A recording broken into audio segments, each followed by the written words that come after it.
Hello everyone and welcome back to my YouTube channel, and today we will be previewing the races at Caulfield on Saturday. There's some big fields and not a lot of value, but hopefully we should get some winners. Let's kick it off with race number 1, a 2-year-old handicap over the 1100 metres. There's a $4.80 favourite, but I've gone with Crystal Chief. There was a lot to like about his debut run, where it probably should have won down the straight at Flemington.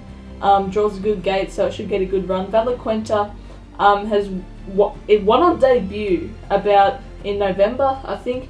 It ran in the Blue Diamond Prelude and lost to Hand Sciatic. It's come back at Randwick and ran okay, comes back and it should be going well. Island Joy's maiden win at Cranbourne, rated well on the clock and draws gate 1, so it should get a good run. And Jabali Ridge was good last preparation because it's first up. Race 2, a 3-year-old filly's benchmark 78 over the 1100 metres. I've gone with the horse that's first up, draws gate 11. Its name is Samars. Now, it was a $2.35 favourite against Rubisaki last preparation. This is first up. There was a lot to like about its jump out, where it beat horses like Holbein and Dadoo's Dart, a couple of others.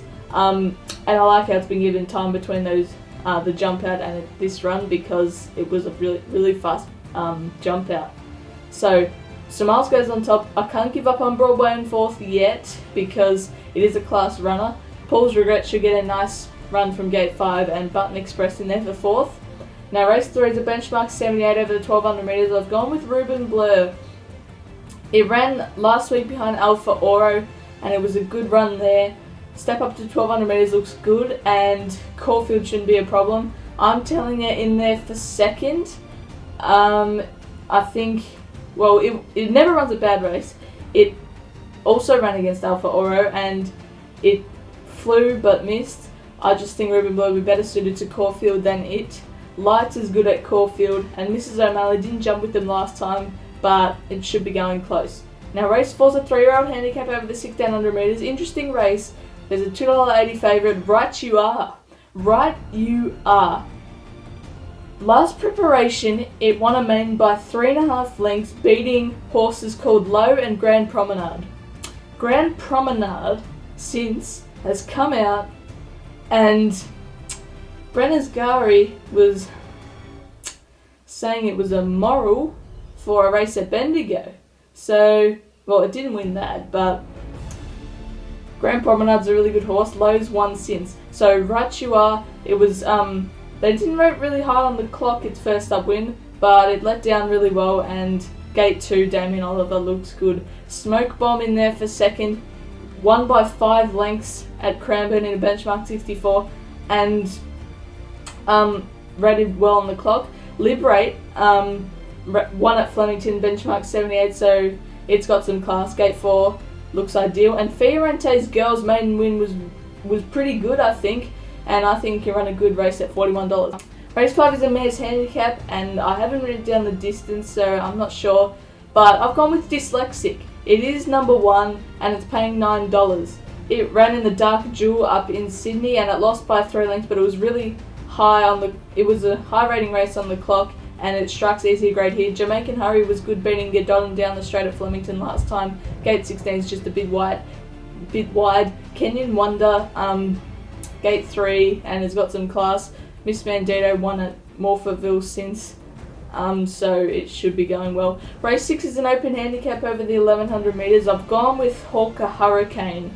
Gate 7 is my only question. It'll definitely get through the distance, gets through Caulfield, but there's going to be some speed on, and gate 7, I don't know. But if it does get across and does get some cover, it'll go close. Innkeeper, don't write that off. It'll be going well from gate 1. News Girl won last time in, beating Chorus Gate, and Tavasan in there for 4th. He should go to the front for gate 2. Now race 7, a benchmark 84 over the 1600 metres. I've gone with the horse that I went for a couple of weeks ago, Sikorsky. Gate 10, there's not much speed on, so hopefully it goes to the front. Damien Oliver stays on, which is a big plus, and $2.30 seems its right price. All Too Hoying from that inside gate should go forward. Sickening in there for 3rd. Now, its win in a benchmark 64 was enormous. It rated really well on the clock, and the tempo didn't suit it at all, so it should be going well. And No Say in It is an interesting runner from the Lindsay Smith team.